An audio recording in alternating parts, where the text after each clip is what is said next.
अमावस की रात थी और घने जंगल के बीच एक छोटा सा गांव था जहां सभी लोग जल्दी जल्दी अपने घरों में छिपने लगे थे। उस गांव में एक पुरानी मान्यता थी कि अमावस की रात को शापित आत्माएं जंगल में घूमती है। किसी को भी रात के समय घर से बाहर निकलने की अनुमति नहीं थी।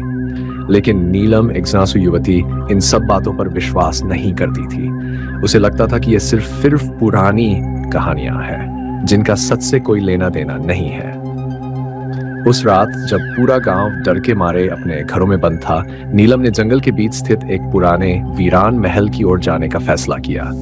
कहा जाता था कि उस महल में कभी कोई लौटकर नहीं आया। नीलम ने अपने साथ सिर्फ एक टॉर्च ली और बिना किसी को बताए घर से निकल पड़ी।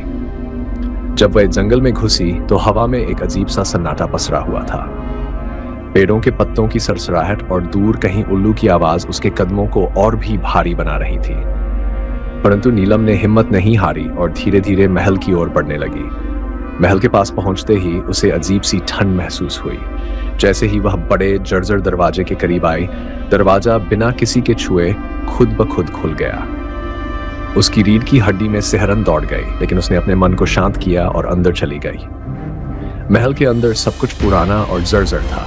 दीवारों पर दरारें, फर्श पर टूटे हुए कांच के टुकड़े और जगह जगह जाले लटके हुए थे। वह एक बड़े हॉल में पहुंची जहां एक पुरानी पेंटिंग टंगी हुई थी। पेंटिंग में एक औरत की तस्वीर थी जिसकी आंखें नीलम को घूरती सी महसूस हो रही थीं। नीलम ने उस ओर ध्यान नहीं दिया और महल के और अंदर जाने का फैसला किया। तभी अचानक उसे पीछे से किसी के चलने की आवाज सुनाई दी। उसने मुड़कर देखा, लेकिन वहां कोई नहीं था। उसे लगा कि शायद यह उसका वहम था, इसलिए वह आगे बढ़ी। कुछ कदम चलते ही उसे फिर से वही आवाज सुनाई दी। इस बार उसने महसूस किया कि कोई उसका पीछा कर रहा था। उसका दिल तेजी से धड़कने लगा। उसने तेजी से भागने की कोशिश की, लेकिन तभी उसके सामने एक काले कपड़ों में लिपटी आकृति प्रकट हुई। नीलम के रोंगटे खड़े हो गए। वह पीछे हटने लगी, लेकिन उसके पैर मानो जमीन से चिपक गए थे। उस आकृति ने धीरे धीरे अपनी ओर बढ़ते हुए कहा, तुम यहाँ क्यों आई हो?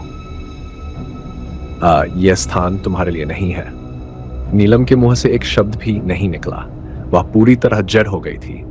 अचानक उस आकृति ने तेज आवाज में चीखना शुरू कर दिया और पूरा महल हिलने लगा। दीवारों से खून बहने लगा और हर ओर से भूतिया चेहरे प्रकट होने लगे। नीलम ने डर से आंखें बंद कर ली। जब उसने आंखें खोली तो वह खुद को महल के बाहर पाई। उसे कुछ भी याद नहीं था कि वह महल से बाहर कैसे आई। गांव वापस लौटने पर उसे पता चला कि वह पूरी रात गायब थी, जबकि उसे लगा था कि वह सिर्फ कुछ ही मिनटों के लिए महल में थी। उस दिन के बाद नीलम कभी भी उस जंगल की ओर नहीं गई और न ही उस महल के बारे में किसी से कुछ कहा।